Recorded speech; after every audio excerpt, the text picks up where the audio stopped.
Warning: the following podcast may contain the following offensive words or phrases. Shit. Fuck. Cunt. Pussy.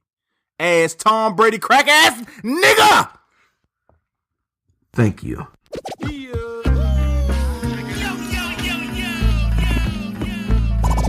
Welcome to the Where's Buffy podcast, where we're built for comfort and not for speed.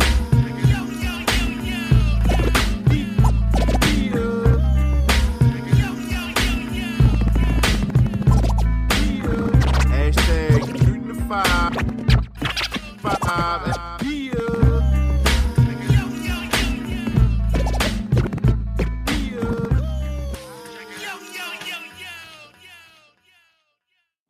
Yeah, what's good, man? It's the Where's Buffy podcast, where we're built for comfort, not for speed. It's myself, IlFam79, aka the R Anderson, the podcast, and my partner, Fatboy Diz. What's up, brother? How you? Man, I'm good, man. Pleasure to be here today. Absolutely, man. It's a pleasure, man, because we have a very, very, very special guest, brother Joell Ortiz, man. What's going on, brother? What's good, my brothers? How y'all feeling, man? Hey, man, I'm just happy to be here, man. So we know you got that that's hip hop project on the way, but before we get to that, just to give our listeners kind of a backup, now you're a New York guy, correct? Yes, Brooklyn bred. Brooklyn Cooper Projects, right? You got it. All right, so tell me about Cooper. Say it again? Tell me about Cooper.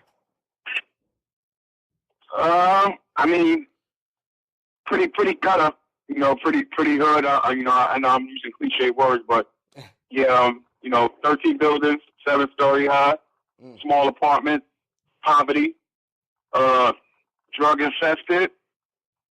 Just all the things that you kind of don't, want to come up in. But it's the very same thing that shaped me as a person and allowed me to tell my story.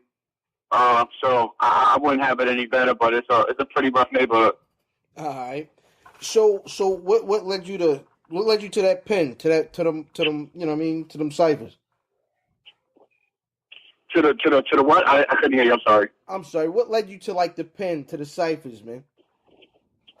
I just always had a love for rhyming. It happened when I was about 10 or 11 years old. And I came out of my project building and I seen my first cipher and I didn't know what it was. I just seen dudes standing around and a big crowd and oohs and ahs and even females there, and I was just like, what's going on over there? And I walked over and I saw, oh snap, dudes is rapping. And I've always been a fan of music, but I think it was that particular instance where I said to myself, I want to do this.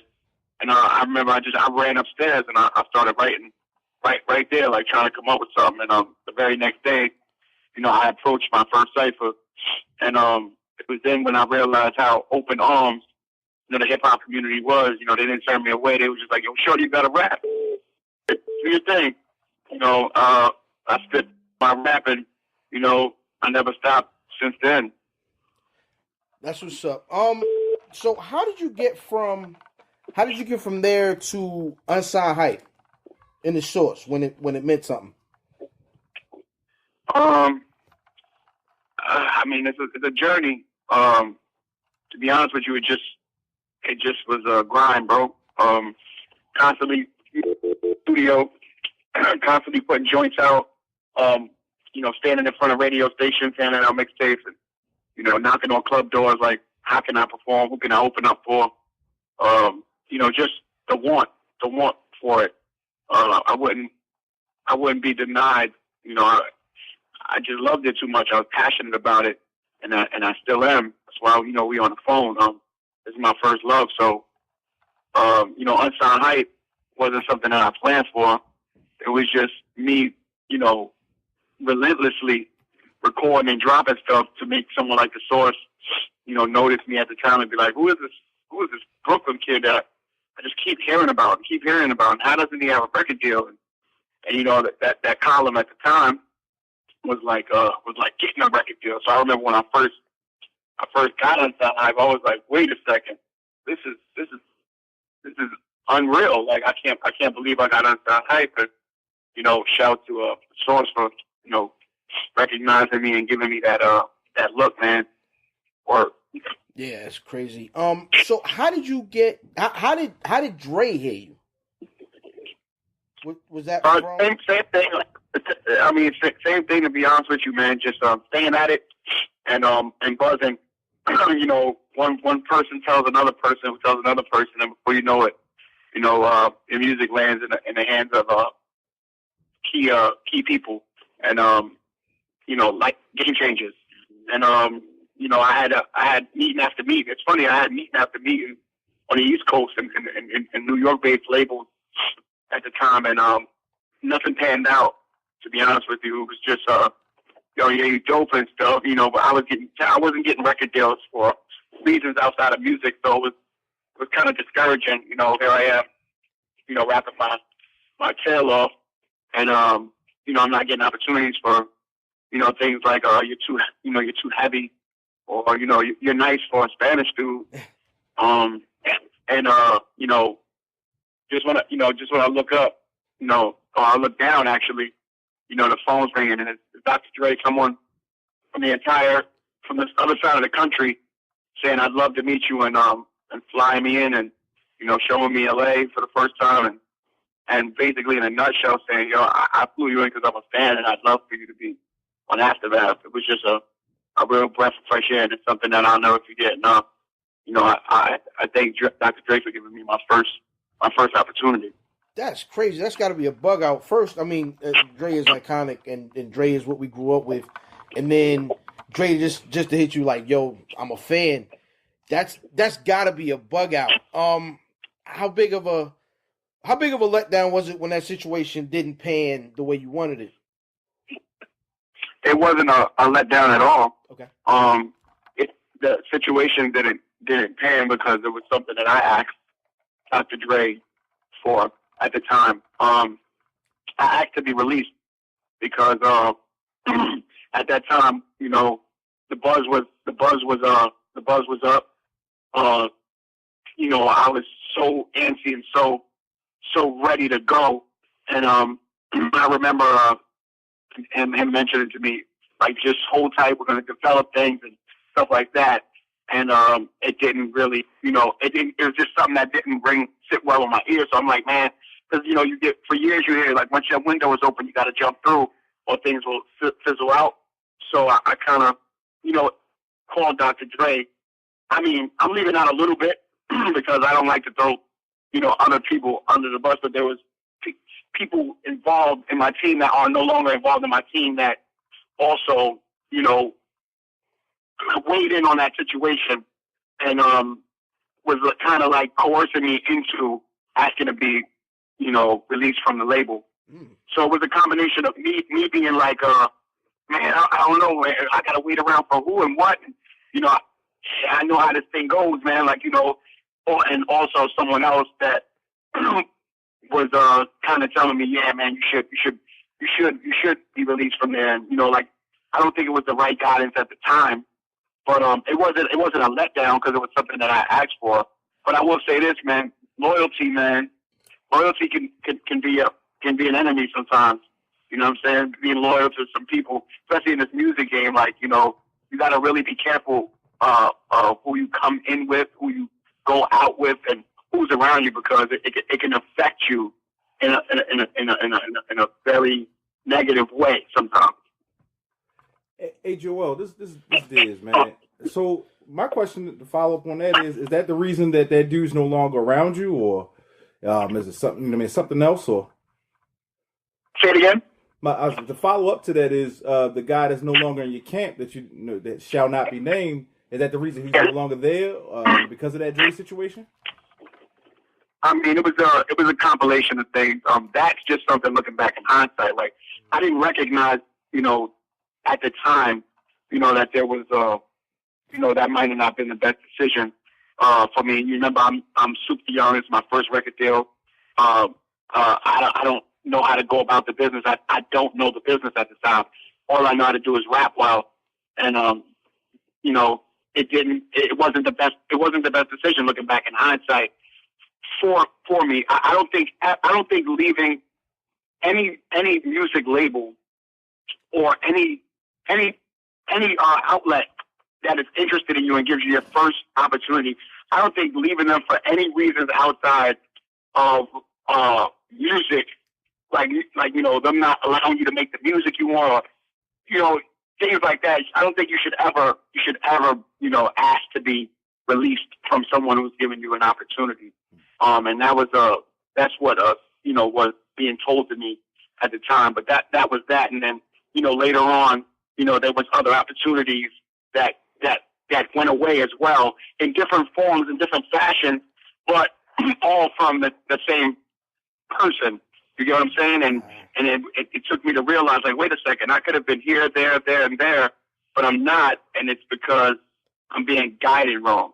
And, it was I don't hate anyone, to be honest with you, but I just, once I noticed it and I understood what was happening, I relieved, the person from my team.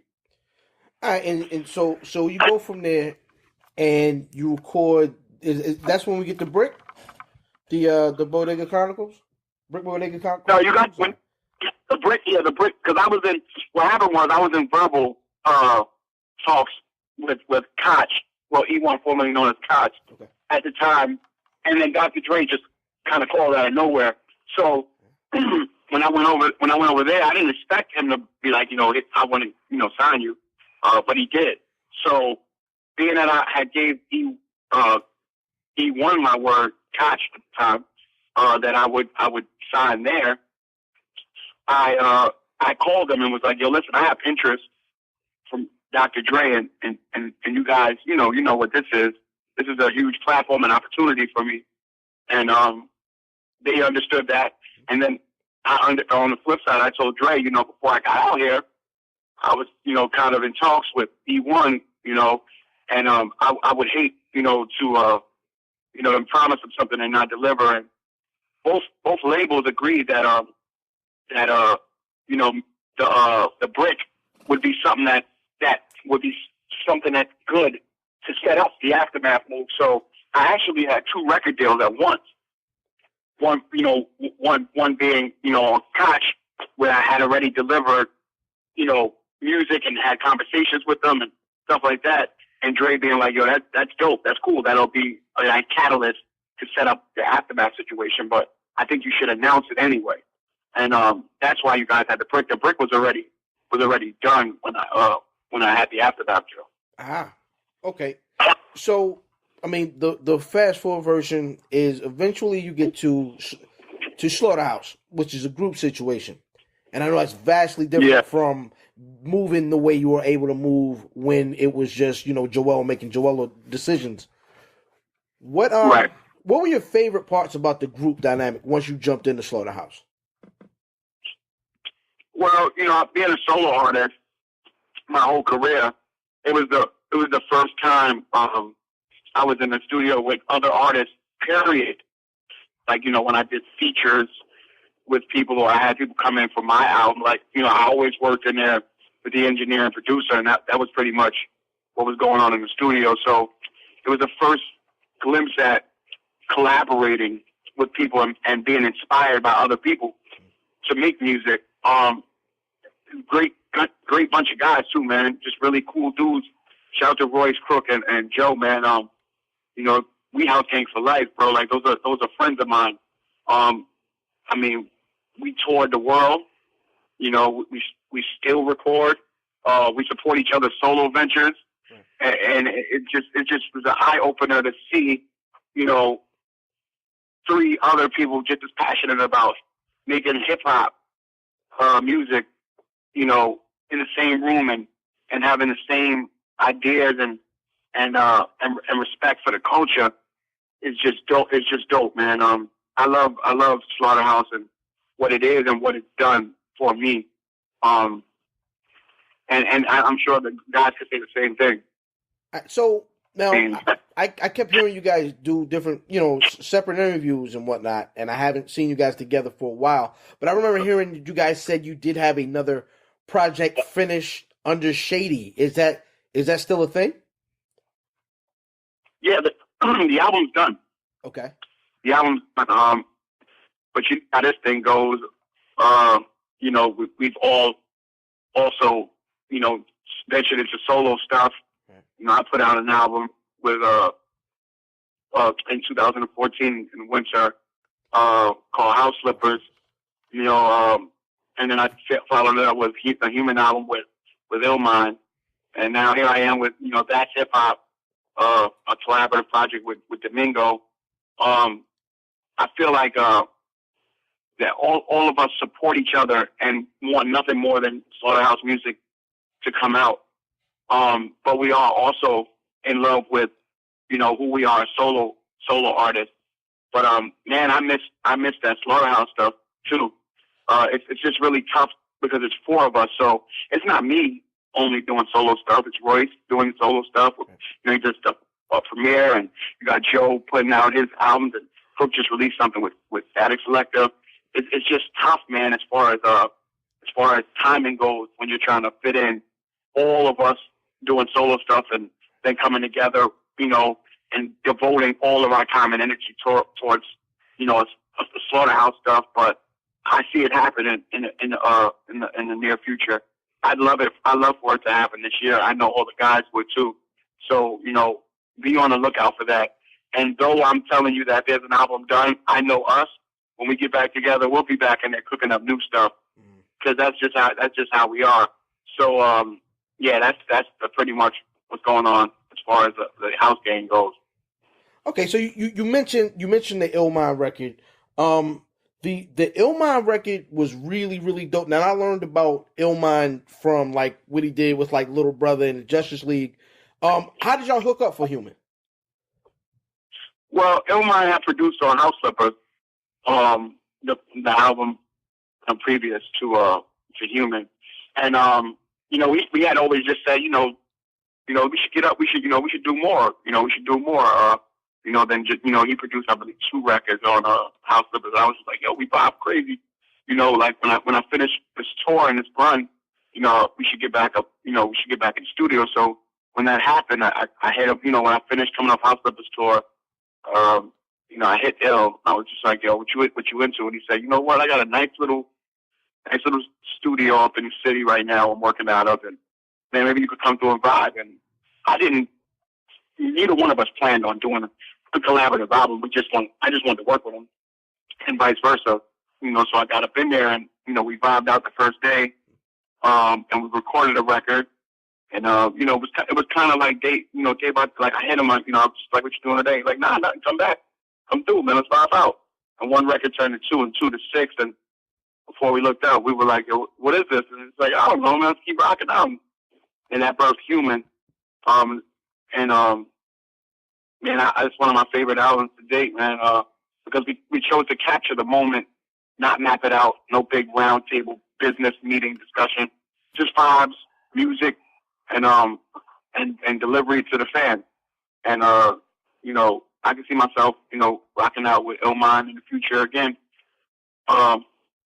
I just love rapping, bro. I just love music.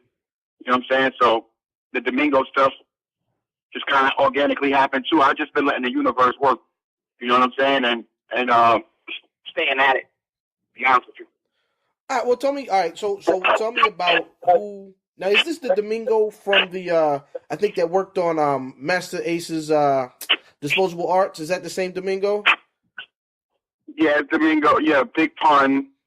Legendary. Yes. Domingo is, you know, legendary hip hop producer, man. And he reached out and was like, "Oh man, you know, been a fan for a long time, man. I'd love to work with you." And I love working with people who are fans, bro. Especially when I'm a fan too. So, you know, I went up to his studio in the Poconos, and we knocked out a joint or two, and it took shape the same way Human took shape, where it was just like, yo, we in a vibe, let's vibe. And you know, that, you know, he does this series called That's Hip Hop, and he features artists, and I just happen to be that featured artist this time around. And yeah, it's a good piece of work, bro. Boutique project, about 10 songs deep. Chris Rivers featured, a young up and coming dude, Token. a couple of other people, and it's just a feel-good record. Bill Dance from MOP, and we rocked out, and that's on this. So as of the last 2 years, Joell Ortiz has just been, things have just been landing in the right places for the right reasons, and I'm just enjoying the journey. I don't even know what's next, bro. Hey man, that's I mean, we've been enjoying the music. I just caught your you destroying the Summer 16 joint. And I noticed last week that you were apparently you were in Canada up north. I don't know for All-Star or whatever, but I seen a picture with the little Drake logo and can we read anything into that? I mean, that's up to y'all. I was out in Canada. All right. That's what's up. Yeah. So now I know Drake is a fan of battle rap culture, and I know you and the guys did the Total Slaughter thing. I kept hearing. I keep hearing interviews, and they ask you like, who you want, and I always heard you in clips. Yeah. So now, what's popping this year is the 2-on-2s with the with DNA and K-Shine have been running it. Have you checked those out? I've been seeing those things. So those are dope, man. So in a 2-on-2, just hypothetically, and the house gang withstanding, if you had to pick an industry gentleman to run with you against a 2-on-2 team, who would you have run with you? If I could pick one person? An MC to run with you in the 2-on-2 battle against the DNA, K-Shine, or whoever. But no Slaughterhouse dudes. You gotta pick somebody else. All right, cool. Eminem. That makes sense. You said no Slaughterhouse. You're right. That would be crazy. You ain't saying no shady. That's no, you got me there. But if I had to go outside of that family though, and we talking about going stepping into the battle ring, I'm gonna be looking for somebody that's witty, somebody with charisma, because you got to catch the crowd, you got to get them involved, you got to be funny. So let me think on that for a second. Maybe I'd say, that's a good question. That's a good question. I don't know. And I can't get a battler. It would have to be someone else that's Well, I mean, what battler would you have?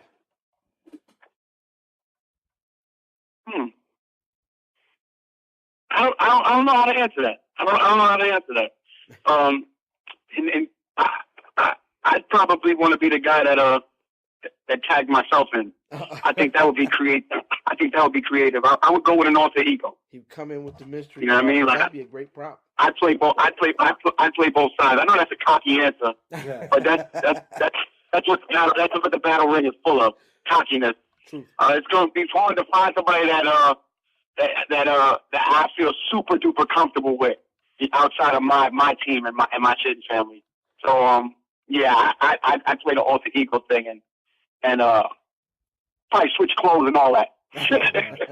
So my question to follow up to that would be: is there anybody that you haven't worked with in the industry that you like? Who's the person that you want to work with next that you haven't worked with at this point?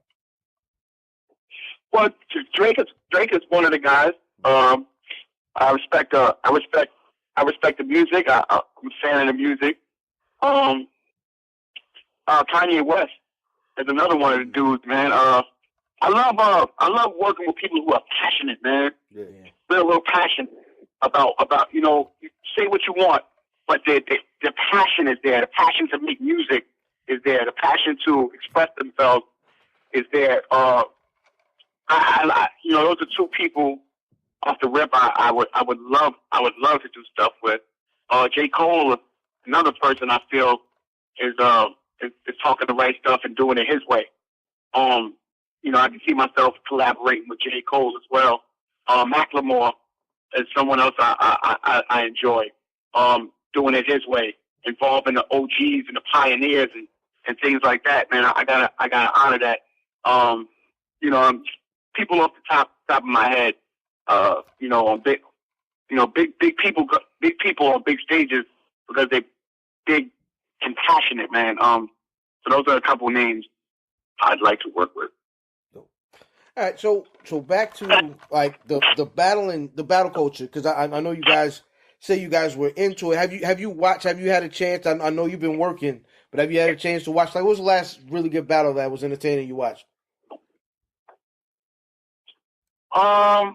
I have been working, to be honest with you. I've got glimpses of like the K-Shine and DNA stuff and the 2-on-2s and stuff like that. I haven't really, in the last few months, I haven't got a chance to really hone in on the battle stuff, to be honest with you.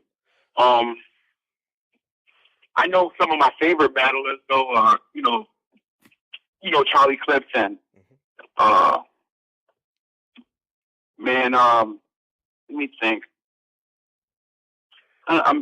Daylight when he's not full of the extra antics. Yep, that's everybody's. I think. Yeah. Yeah, man. I think when he zones in, boy, oh boy. I mean, even some of the antics are great, to be honest with you. But I just like when he plays with the words. Those are two of my favorites. Even the young boy JC is a little aggressive beast on that scene. So as you can tell, man, I pay attention to the battle scene. I love it because it involves bars. Yeah. Not too many bars on the radio nowadays, so you got to go other places.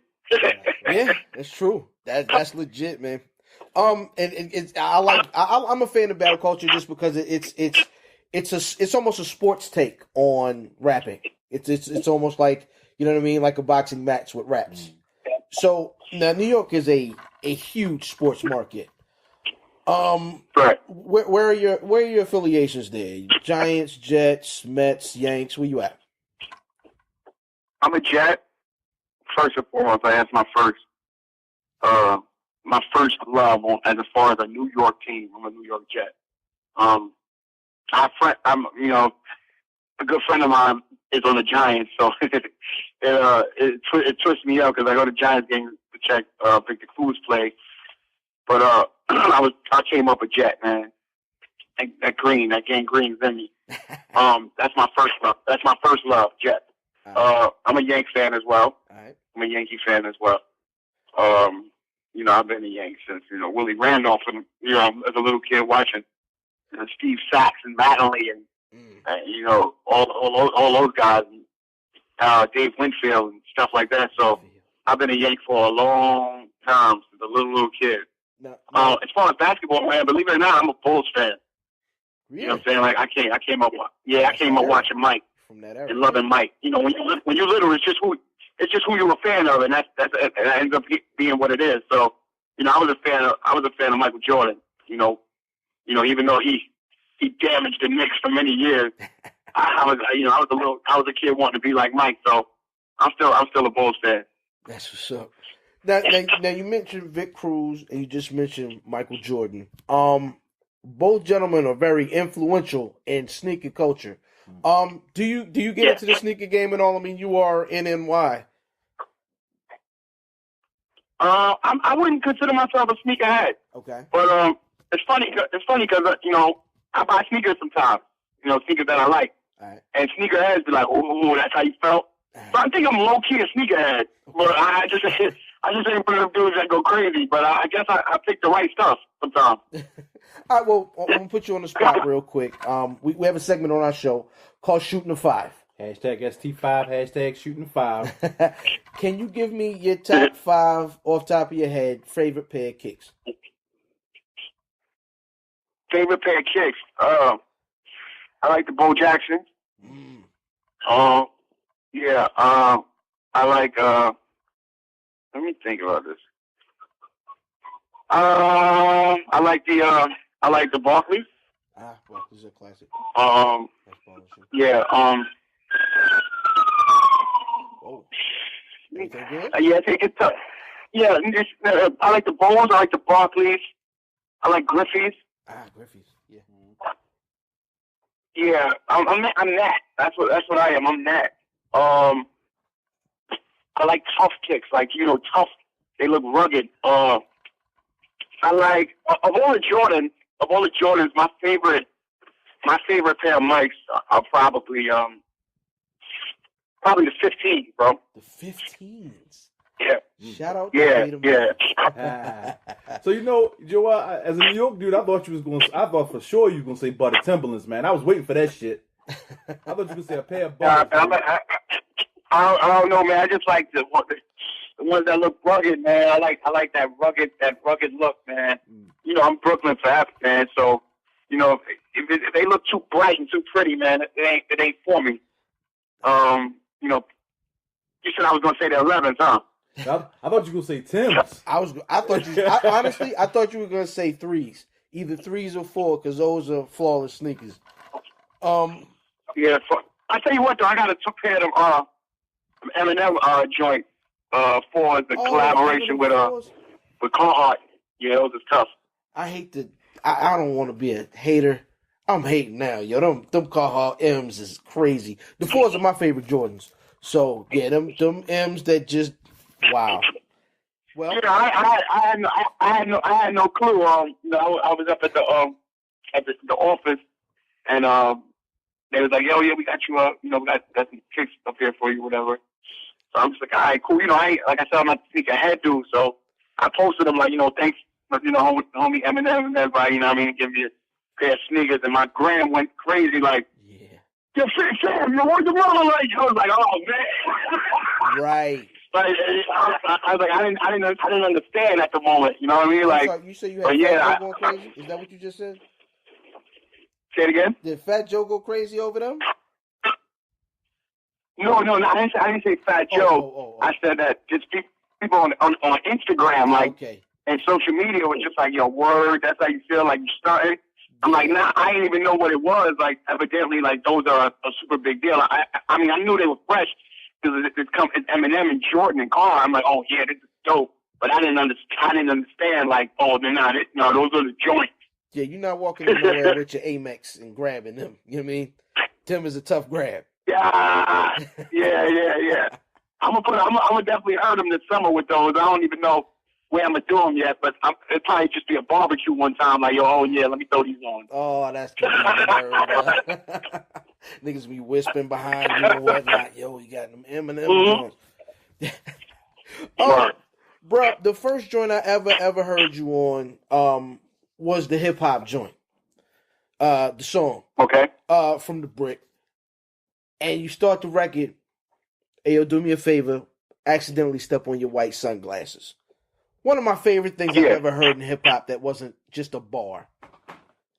What would you want niggas to accidentally step on, wash, burn, pour bleach on right now?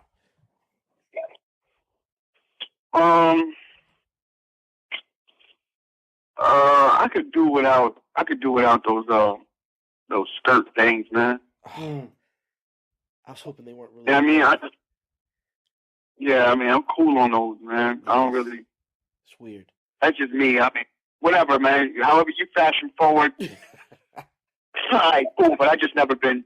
I never been all right with the men in the dress thing, man. Not on some homophobic stuff. Right. Whatever. To each his own. But like, man, like it's too much. It doesn't reflect what I stand for. That's all. So yeah, you get rid of the dress thing. That's what's up, man. That's honestly, man. That's what I have for you this evening, man. So what are the details on That's Hip Hop? When can we expect that in stores? When can we? Are we just getting it digital? Are there going to be physical copies? What's the info on that? Yeah, we're going to do a limited amount of physicals. Like I said, this is a boutique project. It's not a Joell album. It's a me and Domingo project. Okay. We're doing a limited CD press, but yeah, it'll be available digitally, to pick up. We released it in March 15th, so it's in about 2 weeks. We just released another record today, Last Man Standing. Tough record. We do scratch hook, just the essence. You know what I mean? Like the things that me and Domingo are so much fans of that organic hip hop early '90s feel. So yeah, this is just something that me and him both wanted to do because we love what it came from, and we still stand for that. Not that we don't invite the growth and change of hip hop, but sometimes you just gotta pay homage to what it came from, and me being a fan of that boom bap and him being one of the creators of that early sound, I thought that this project would be fun, and that's exactly what it is. So we're releasing that in 2 weeks, March 15th, digitally, and you could pre-order it now for the digital copy. I mean, for the CD, the physical copy. And it's pre-ordered pretty well. I mean, man, there's still an audience for that sound, man. I see that. So me and Domingo ain't alone, man. Hey, Joel, man. So y'all got any tour dates coming? Y'all coming to Baltimore anytime soon or this area? You know what? We're routing a tour for that hip hop, and I always do I do my East Coast run all the way from New York down to Florida and back up. So I can't see me not doing B more, man. I guess I'll let you guys know when that's gonna be, but I'll make some tour date announcements in the coming week, and what I mean, I'm sure B more, man, will be in that included in that. No doubt. And man, one last question, man. So I caught on to you late. Like, one of the things that we talk about on the show is that I'm not a fan of I'm gonna use air quotes, real hip hop and shit, right? I like rap and shit. I like ignorant ass dumb shit, right? Being a late bloomer to Joell Ortiz, what is Yawa, man? Like, I'm confused about that shit, G. What is that, man? Can you explain? Man. Yawa started in my project, man. Me being drunk, just hanging out with the guys on the project bench drinking. And, one of my dudes was a couple buildings away, and I was trying to call him, but I was slurring crazy. So I'm trying to say, yo, man, like, where you going? But I was just like, yeah, all right. Like, and it just stuck, and it just became something that I said, as a signature. Like, you getting ready to get a Joell verse or a Joell offering when you hear this. Right. And then, that turned into a